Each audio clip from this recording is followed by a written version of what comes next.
Chapter 4. Blessing of the Energy Centers. We've been talking a lot about light and information, or energy and consciousness. Now it's time to go a little deeper into those concepts to help explain how the next meditation works.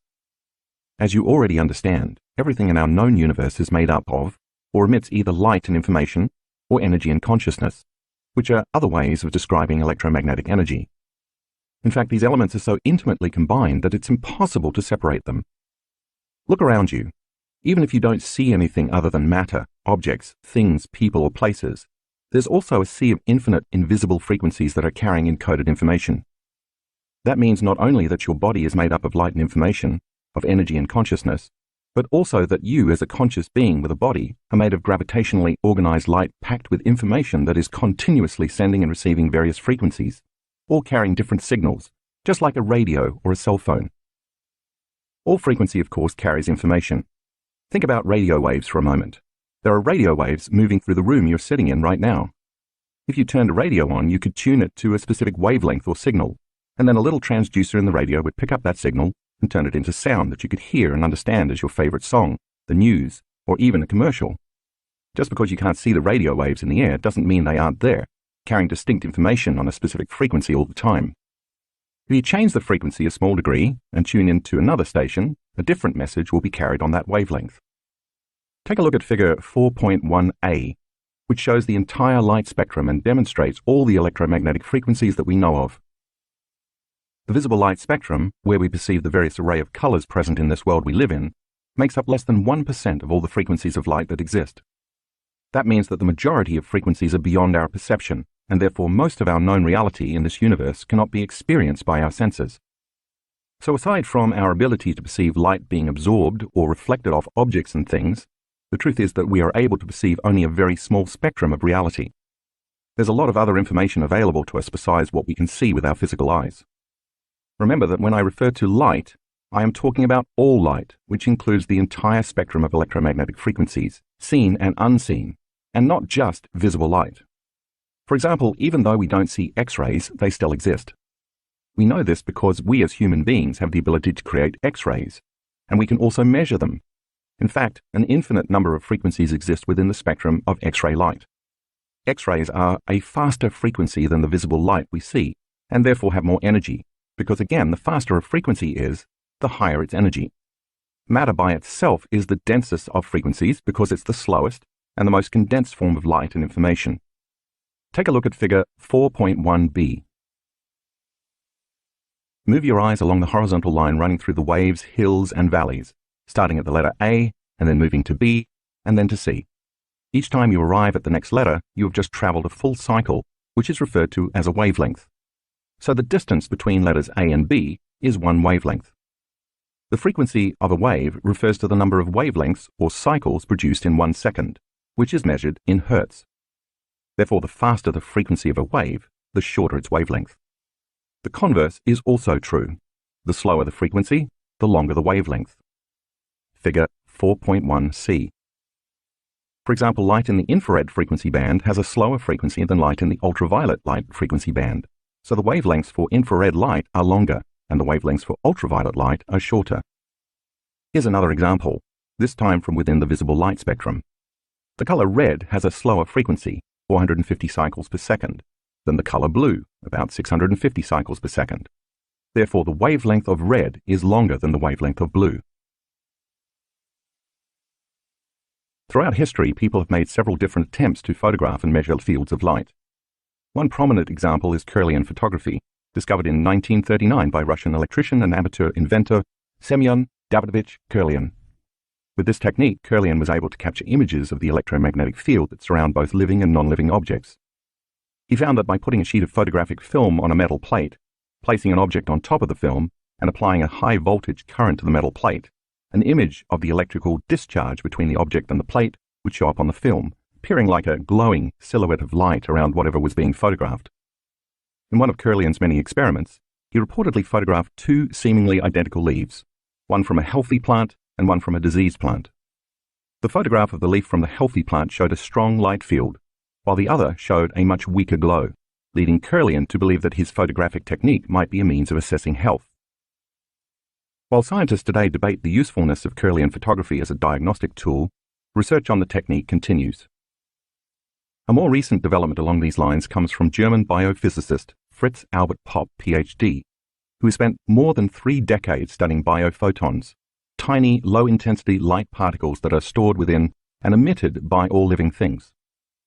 In 1996, Popp founded the International Institute of Biophysics, IIB, a network of research laboratories from more than a dozen countries around the world that study biophotons.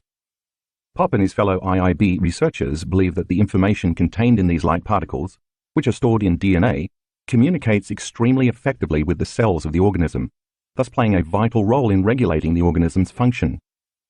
These biophotons can be detected by an extremely sensitive camera designed to measure their emissions. The stronger the emissions, as well as the more intense and coherent the light field, the greater communication between cells and the healthier the organism. In order to sustain life and health, our cells communicate with each other by exchanging vital information transmitted on different frequencies of light. Popp discovered that the reverse is also true. When a cell does not emit enough organized and coherent electromagnetic energy, that cell becomes unhealthy. It's not able to share information with other cells very well, and without that exchange, it doesn't have what it needs. So the mechanistic version of the inner workings of the cell that we learned in high school biology is dated.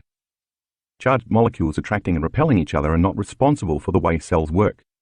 Instead, the electromagnetic energy that the cell emits and receives is the life force that governs those molecules. That's a vitalistic view that supports the truth of who we are. What all this means, in effect, is that we are quite literally beings of light, each radiating a very vital life force and expressing an actual light field around our bodies.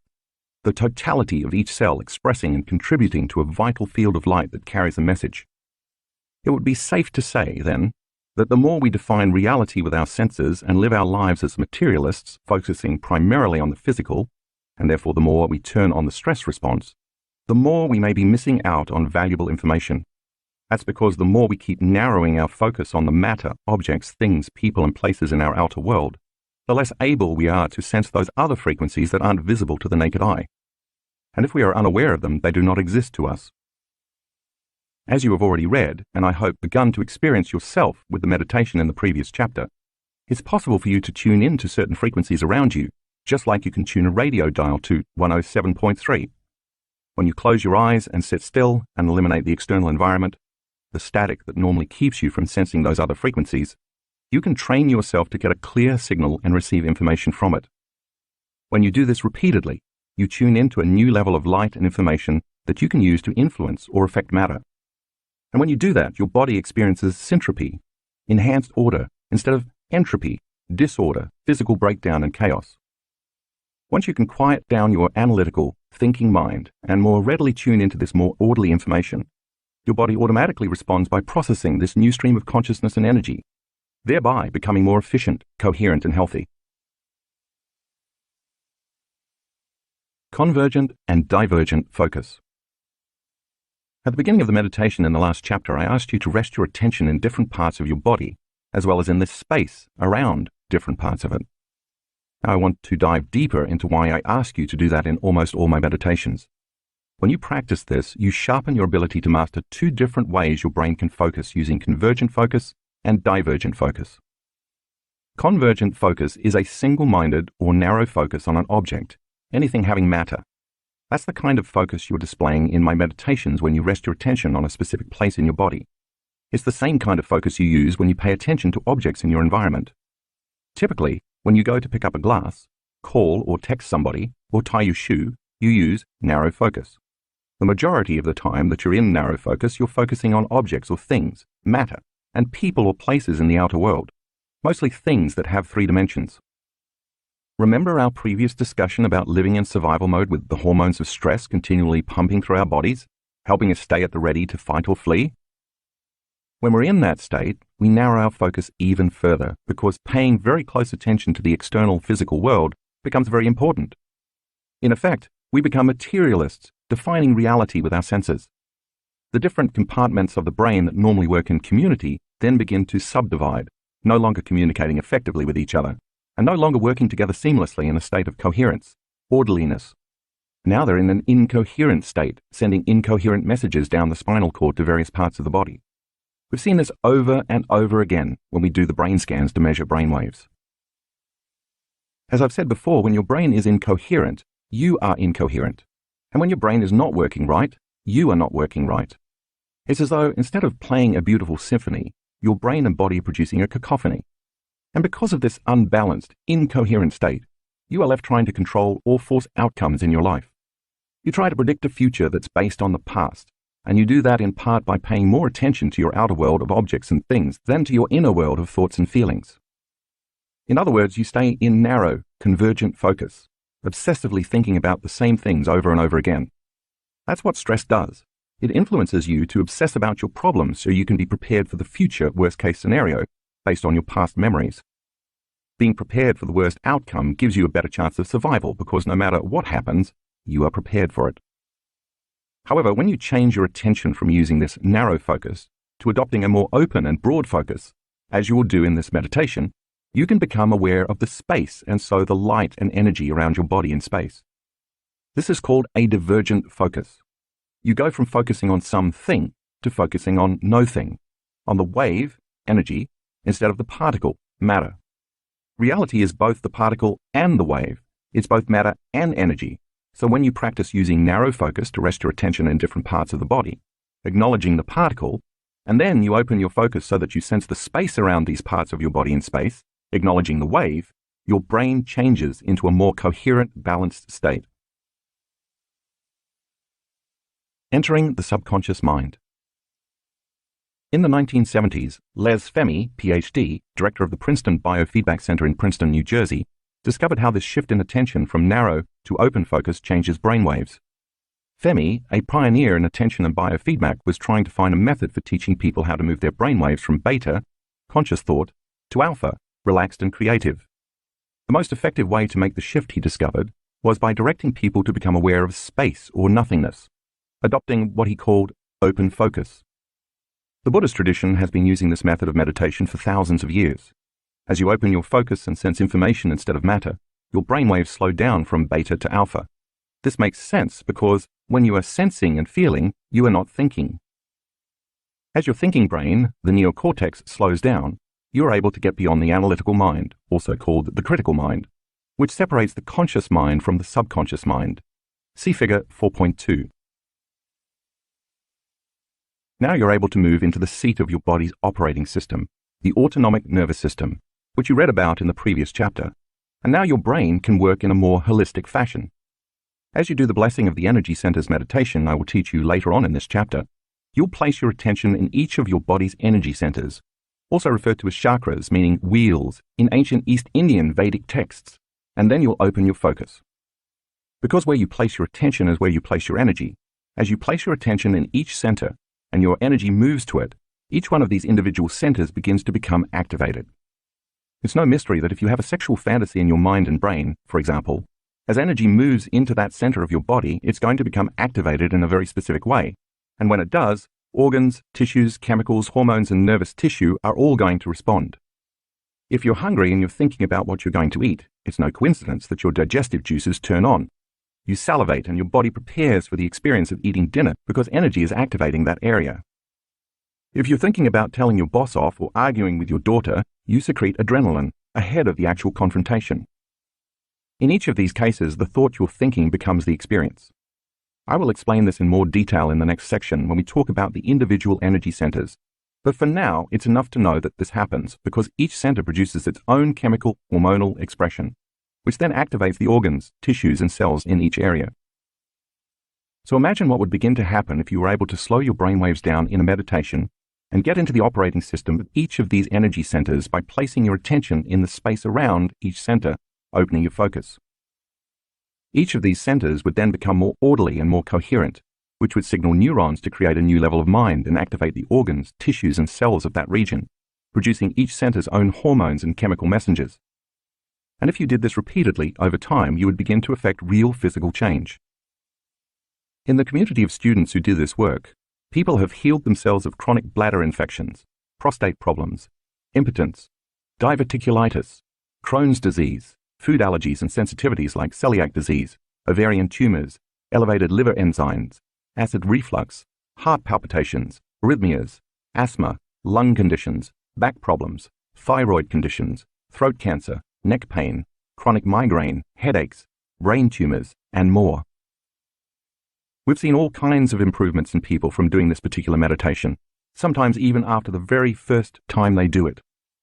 Those dramatic healings were possible because students were able to epigenetically change the expression of their DNA, switching some of their genes on and others off, changing how those genes express proteins in their physical bodies, as you learned in Chapter 2. How your body's energy centers work. We're about to take a closer look at each of the body's energy centers, but first I want to explain a bit more about how they work. Think of each of them as an individual center of information. Each has its own specific energy that carries a corresponding level of consciousness, its own emission of light expressing very specific information, or its own frequency carrying a certain message.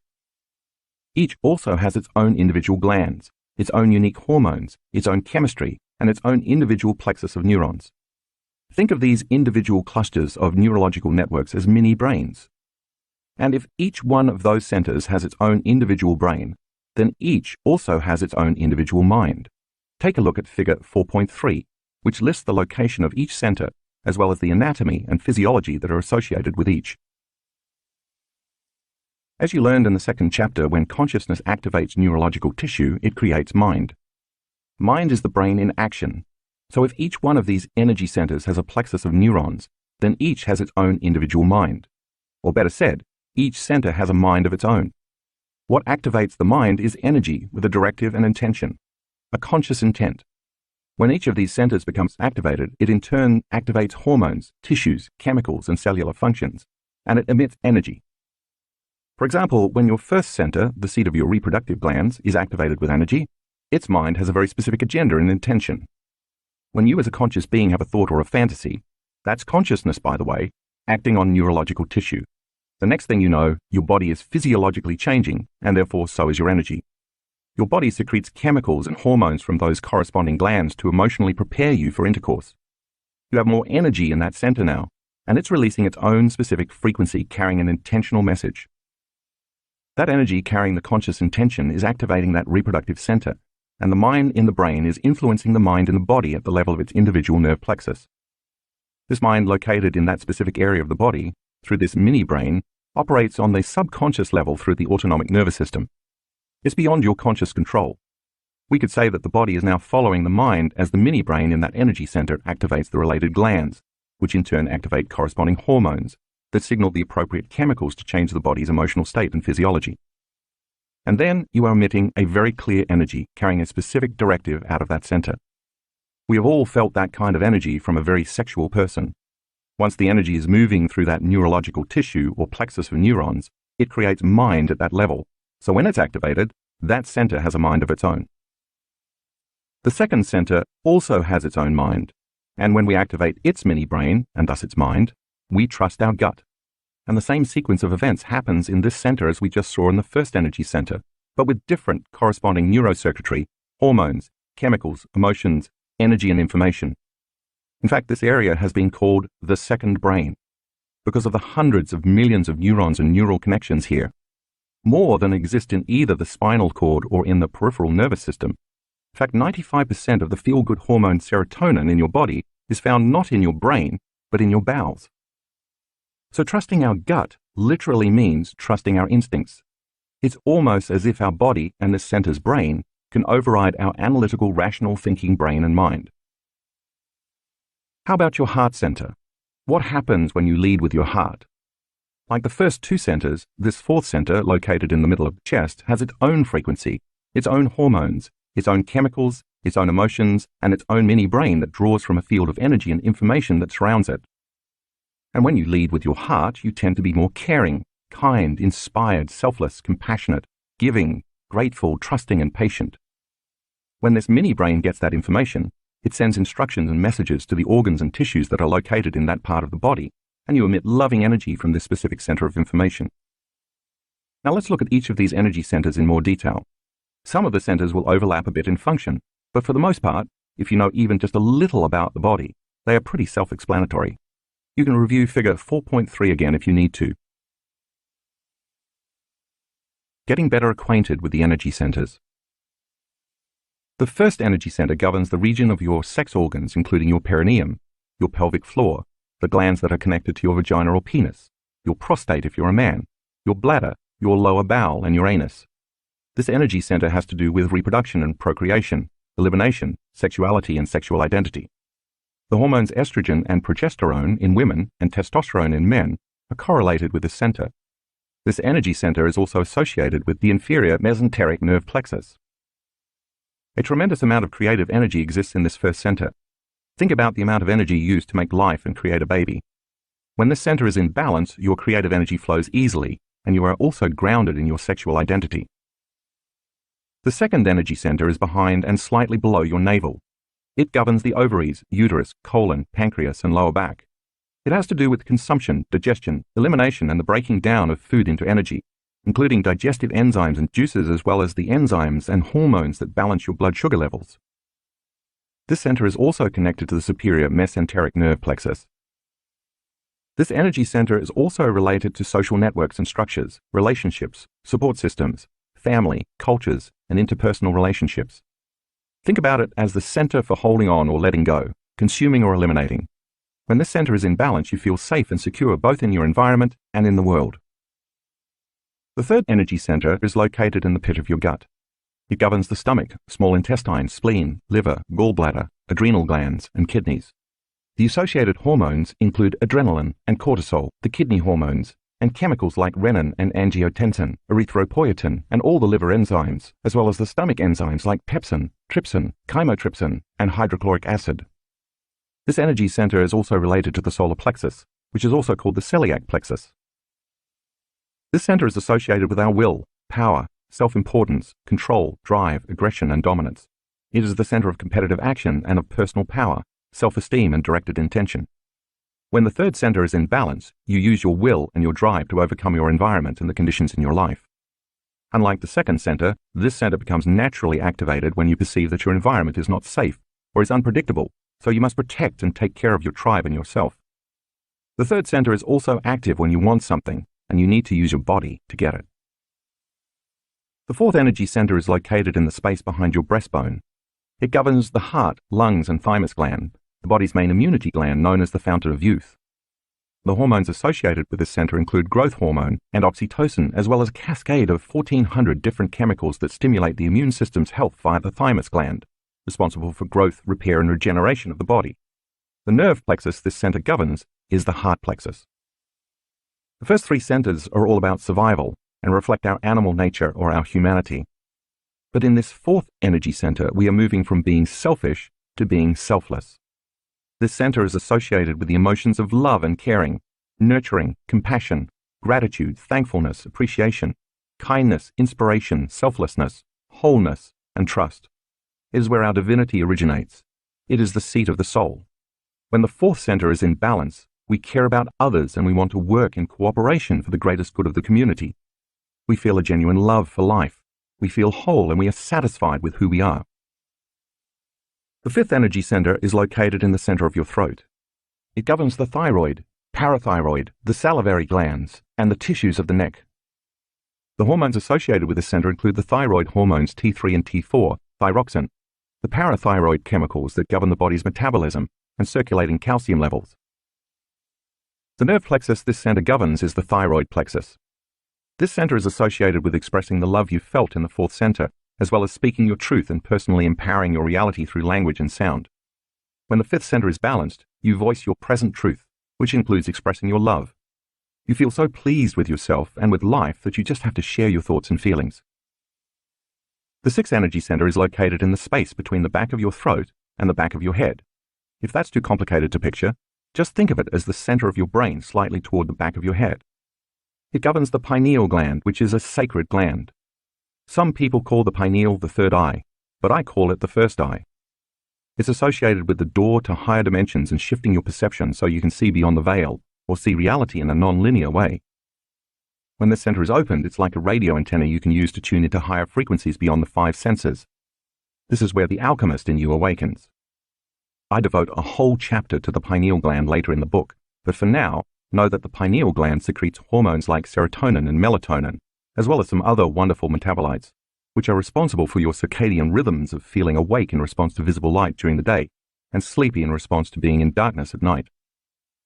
In fact, the pineal gland is sensitive to all electromagnetic frequencies beside visible light and can produce corresponding chemical derivatives of melatonin that change your view of reality. When this gland is in balance, your brain works in a clear manner. You are lucid, more conscious of both your inner world and your outer world, seeing and perceiving more each day. The seventh energy center is located in the center of your head and includes the pituitary gland. This gland has been called the master gland because it governs and creates harmony in a downward cascade from the center of your brain to your pineal gland, your thyroid gland, your thymus gland, your adrenal glands, your pancreatic gland, and all the way to your sexual glands. This is the center of the body where you experience your greatest expression of divinity. This is where your divinity, your highest level of consciousness, originates. When this gland is in balance, you are in harmony with all things. The eighth energy center is located about 16 inches, 40 centimeters above the head, so it is the only energy center that is not associated with an area of the physical body. The Egyptians called it the Ka. It represents your connection to the cosmos, to the universe, to the whole. When this center becomes activated, you feel worthy to receive, and that opens you up to insights, epiphanies, deep understandings, and creative downloads of frequency and information that come into your physical body and brain not from memories stored in your nervous system, but from the cosmos, the universe, the unified field, or whatever you want to call that power that is greater than our individual selves. We access the data and memory of the quantum field through this center. Evolving our energy. Now that I have described each of these energy centers in detail, let's take a more dynamic look at how they can work. Certainly, our bodies are designed to use energy in each of the centers, as I have outlined. But what happens when we do more with our energy than just survive? What happens when instead of releasing all our energy outward, to procreate, to digest food, to run from danger, and so on, we begin to consistently evolve some of that energy upward from one center to the next, increasing its frequency as it ascends? Here's what that would look like. We start out by channeling our creative energy from the first center. When we feel safe and secure enough to create, that creative energy evolves, ascending and flowing into the second center. When we have to master some limitation or overcome some condition in our environment, we're able to put the creative energy to good use, and then it will flow to the third center, the seat of our will and power. When we successfully transcend the adversity in our life, which has challenged us to grow and overcome, we have the opportunity to feel more whole, more free, and more satisfied, and we're then able to feel genuine love for self and others, as the energy flows through and activates the fourth center. When that happens, we then want to express our present truth, what we've learned or the love or wholeness we feel, and that allows the energy to then move through and turn on our fifth center. After this, when the evolution of energy activates the sixth center, dormant areas of the brain open so that the veil of illusion is lifted, and we perceive a broader spectrum of reality than we ever saw before. We then begin to feel enlightened.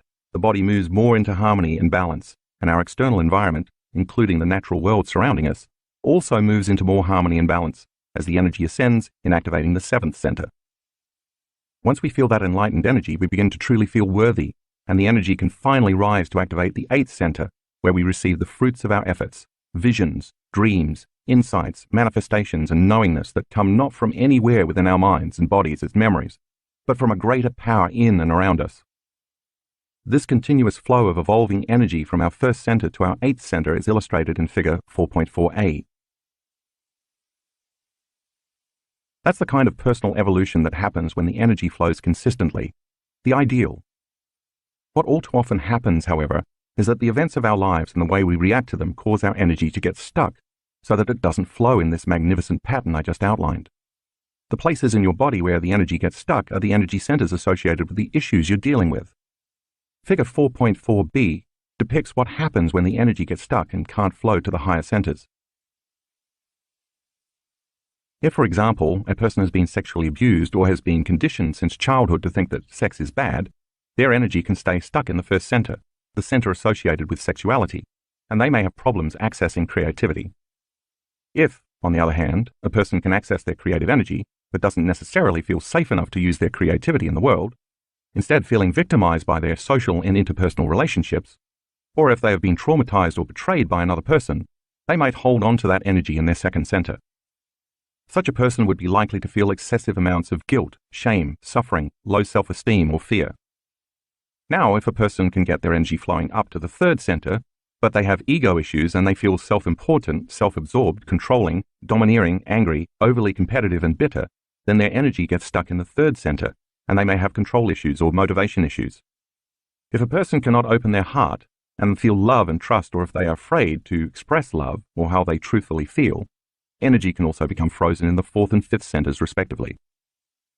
While energy can get stuck in any of the energy centers, these first three centers are where it tends to get stuck most often. And when it's stuck, it can't evolve and flow in the seamless current described earlier, which switches on the higher energy centers where we're in love with life and want to give back. Getting that circuit flowing the way it was designed to do is the whole point of doing the blessing of the energy centers meditation. We bless each of these centers so we can get stuck energy flowing again.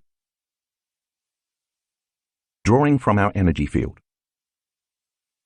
As we discussed earlier, our bodies are surrounded by invisible fields of electromagnetic energy that are always carrying a conscious intention or directive. When we activate each of the body's 7 energy centers, we could say that we are expressing energy out of these centers. Simply put, when we as conscious beings activate a specific energy in each individual center, we stimulate the associated neurological plexuses to produce a level of mind that then activates the proper glands, tissues, hormones, and chemicals in each center. Once each unique center is turned on, the body emits energy carrying specific information or intention from it. However, if we keep living in survival and we are overly sexual, over-consuming, or overstressed by living our lives from the first 3 centers, we keep drawing from this invisible field of energy carrying information that surrounds the body, and we are consistently turning it into chemistry. The repetition of this process over time causes the field around the body to shrink. See figure 4.5. As a result, we diminish our light, and there is no energy that carries a conscious intention moving through these centers to create the correlated mind in each. Essentially, we've tapped our own energy field as a resource. That limited level of mind with its limited amount of energy in each center will send a limited signal to the surrounding cells, tissues, organs, and systems of the body. The result can produce a weakened signal and a lower frequency of energy carrying vital information to the body. Therefore, the lowering frequency of the signals creates disease. We could say that from an energetic level, all disease is a lowering of frequency and an incoherent message. Remember how I said that the lower 3 energy centers of the body are concerned with survival, so they represent our selfish nature?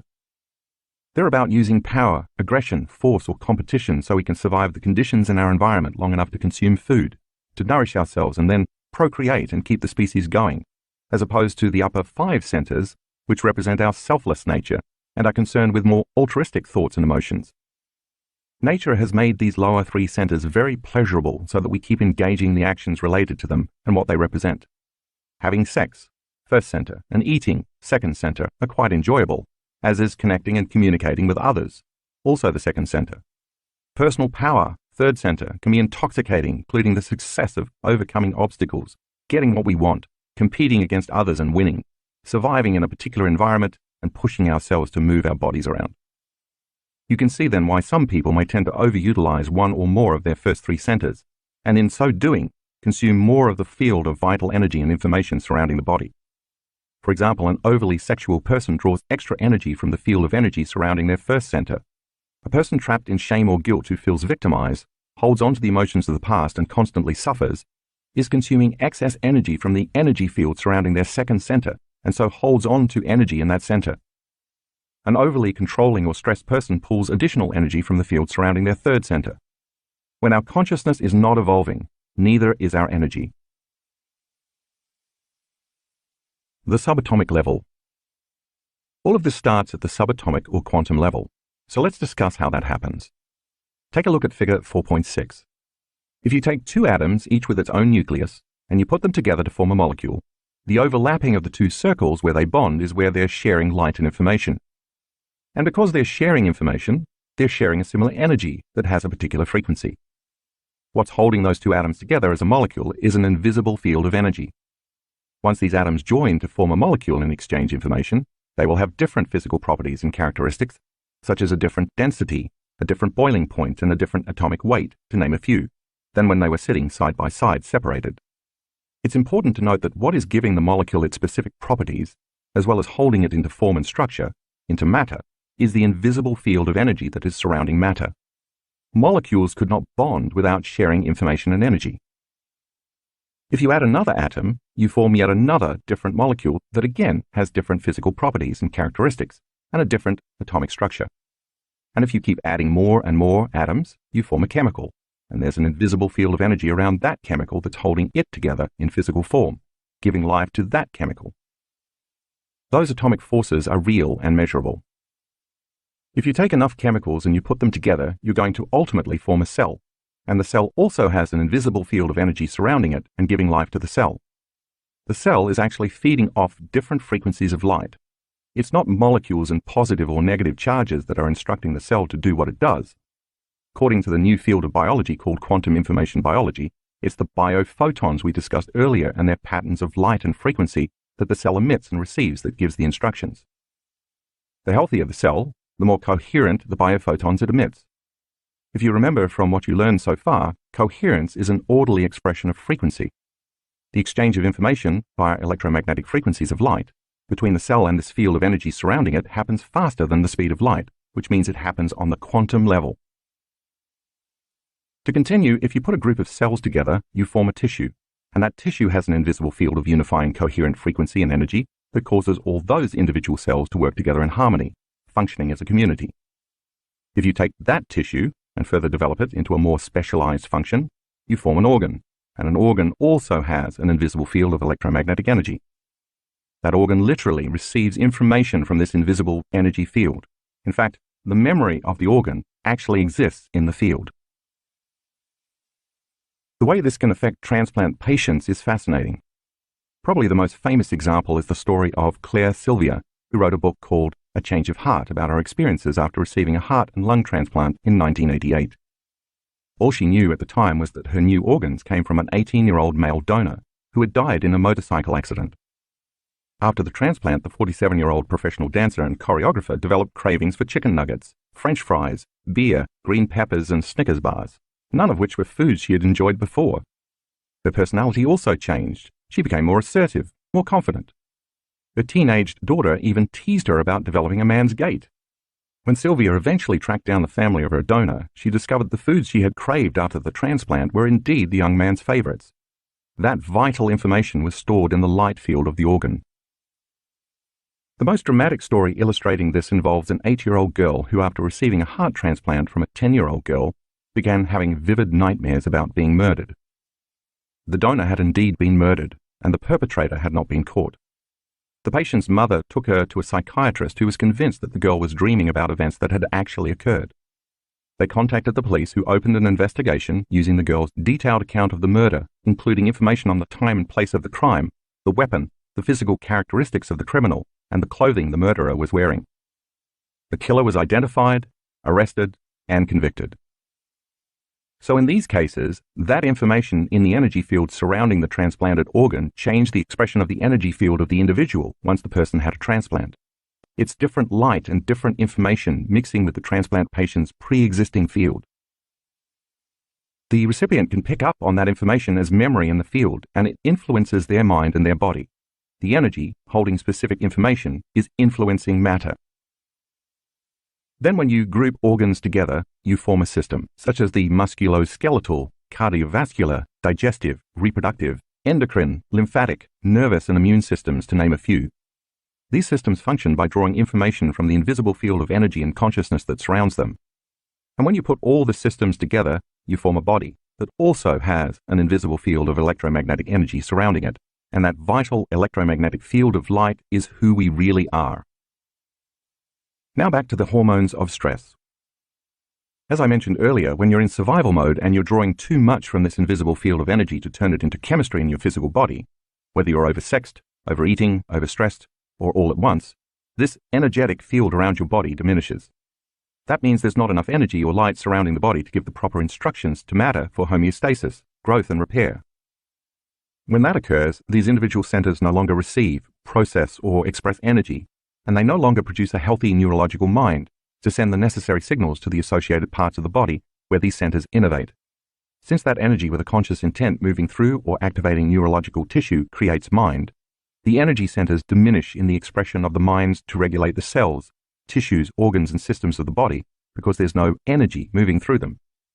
the body begins to function more like a piece of matter without the proper coherent energy of light and information. Those mini-brains become incoherent, just as our brain becomes incoherent. In addition, when the brain is incoherent and compartmentalized because of the hormones of stress, that incoherent brain then sends a very incoherent message, like static on a radio, down the central nervous system to each of the plexuses of neurons that have to do with communicating with the body. And when these mini-brains receive incoherent messages, then they send an incoherent message through the organs, tissues, and cells in each area of the body that's related to each one of these centers. This in turn affects the hormonal expression and nerve conductivity going to different organs and tissues and cells in the body. And this incoherence begins to create disease or imbalance. The result is that when these individual brains become incoherent, each corresponding area of the body becomes incoherent. And when they don't work well, we don't work well. Increasing energy. In the blessing of the energy centers meditation, when you learn how to rest your attention in each of these centers and become aware of the space around them, you create coherence in each of these little brains in the same manner as you create coherence in the big brain between your ears. And as you acknowledge the particle, matter, by resting your attention in your perineum for the first center, or in the space behind your belly button for the second center, or in the pit of your gut for the third center, or in the center of your chest for the fourth center, and so on, you're anchoring your attention in that center. And where you place your attention is where you place your energy. Then you'll move to placing your attention in or opening your focus to the space around each of those centers, tuning in to the energy beyond that center. And as you do this, it's vitally important that you move into a state of elevated emotion such as love or gratitude or joy. As you know from previous chapters, this is important because the elevated emotion is energy, and the longer you can hold that open focus from a state of elevated emotion, the more you will build a very coherent field with a very high frequency around that center in your body.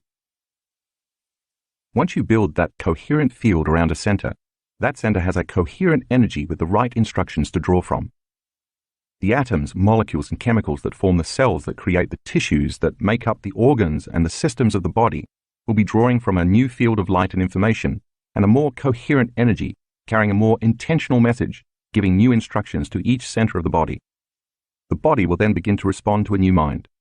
As you surrender and move into the present moment, and you understand that where you place your attention is where you are placing your energy, you can build a new field of light and information and raise the frequency of the signal. And that intentional thought directs energy through each center to produce a new mind in that individual brain. As each center draws from a new field of frequency and information, the body moves back toward balance or homeostasis. And in this new state, you become more energy and less matter, more wave and less particle. The more elevated the emotion, the more energy you create, and the more dramatic a shift can result. If, on the other hand, you stay stuck in the survival emotions of worry, fear, anxiety, frustration, anger, distrust, and so on, you don't have this energy, this information, and this light around your body. As the frequency, light, and energy slow down and become more incoherent in each center, you become more matter and less energy until your body begins to become diseased. That's the point of doing this meditation, to speed up the frequency so it entrains the lower, disorganized frequency back into coherence and orderliness, raising the frequency of matter or entraining matter to a new, more coherent mind. But remember, you can't muscle this. You can't just will it or force it to happen. You can't do it by trying. You can't do it by hoping, and you can't do it by wishing, because you can't do it with your conscious mind. You have to get into your subconscious mind because that's where the operating system is, the autonomic nervous system that functions and controls all these centers. You have to get out of your beta brainwave pattern because beta keeps you in your conscious mind, separated from your subconscious or your autonomic nervous system that actually runs the show. The deeper you go in meditation, from beta brainwaves to alpha brainwaves, and then even to theta brainwaves, the half-awake, half-asleep state of deeper meditation, the slower your frequency and the more access you have to the operating system. So in the blessing of the energy centers meditation, your job is to slow your brainwaves down and combine an elevated emotion with an intent to bless each energy center for the greatest good, loving them into life, and then surrender and allow your autonomic nervous system to take over, because it already knows how to do that without any help from your conscious mind. You're not thinking, you're not visualizing, and you're not analyzing. You're doing something that may at first seem much more difficult. You're planting a seed of information and letting go, allowing it to take the instructions and energy and use them to create more balance and order in your body. We've actually measured how effectively our students can use this meditation to both increase the energy in each of their energy centers and achieve balance among the centers. To do this, we use the gas discharge visualization device that you read about in a previous chapter to take measurements of participants' energy fields both before and after they do the Blessing of the Energy Centers meditation. The GDV technology uses a specialized camera to take images of a subject's finger, while a weak and totally painless electrical current is applied to the fingertip for less than a millisecond. The body responds to the current by discharging an electron cloud made up of photons. While the discharge is not visible to the naked eye, the GDV device's camera can capture it and translate it into a digital computer file. Then a software program called BioWell uses the data to create an image like the one you see in graphic 4 in the color insert. Graphics 4A to 4D show how balanced or imbalanced the subject's energy centers are, both before and after meditation. The BioWell software uses the same GDV data to estimate the frequency of each energy center and compare it to the norm. Balanced energy centers would appear in perfect alignment, while imbalanced centers would make an off-center pattern. The size of the circle, representing each energy center, shows whether its energy center is less than, equal to, or greater than average, and by how much. The left side of each example in graphic 4 shows the measurements of the subject's energy centers taken before we started our workshop, while the right side shows the measurements taken a few days later. Now look at graphics 5A to 5D. The left side of this figure shows the measurements of the energy field around each student's entire body before we started the event, while the right side shows the measurement of the field around the whole body afterward. We have also used the GDV device to measure how this meditation, as well as any of the other meditations in this book, enhances the energy field surrounding the entire body. As you'll soon read in the instructions at the beginning of the meditation, I repeatedly ask you to place your attention not only on various parts of your body, but also on the space around those parts of your body, and then, at the end of the meditation, on the space around your entire body. As you have learned, where you place your attention is where you place your energy. So if you are putting your focus on this space, that's naturally where your energy is going to go. In doing this, you're using your attention, awareness, and energy to build and enhance the field of light and information surrounding your body. This, in turn, creates order and syntropy instead of disorder and entropy. Now you are more coherent energy and less matter, and you have your own enhanced field of light and information that you can draw from to create. Blessing of the Energy Centers Meditation. This meditation has become one of the most popular meditations among our students and has created an impressive number of supernatural results. As I did in the previous chapter, I will give you some basic instructions so that if you choose to do the meditation on your own, you'll know how to proceed. Begin by placing your attention in the first energy center and then move to opening up your attention to the space around this center. Once you can sense this space around the energy center, bless that center for the greatest good, and then connect to elevated emotions like love, gratitude, or joy to raise the frequency of this center and also create a coherent field of energy. Do this for each of the 7 energy centers in the body, and when you come to the 8th center, a place about 16 inches above your head, bless this center with gratitude or appreciation or thankfulness, because gratitude is the ultimate state of receivership.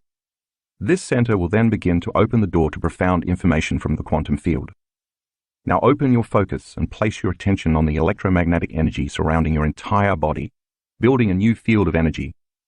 As your body draws from a new field of electromagnetic energy, you become more light, more energy, and less matter, and you raise your body's frequency. Remember, if you are going to create the unlimited, you have to feel unlimited. If you're going to heal in a magnificent way, you have to feel magnificent. Tap into elevated emotion and sustain it throughout the meditation. Once you've blessed each of the energy centers, lie down for at least 15 minutes. Relax, surrender, and let your autonomic nervous system take the orders and integrate all this information into your body.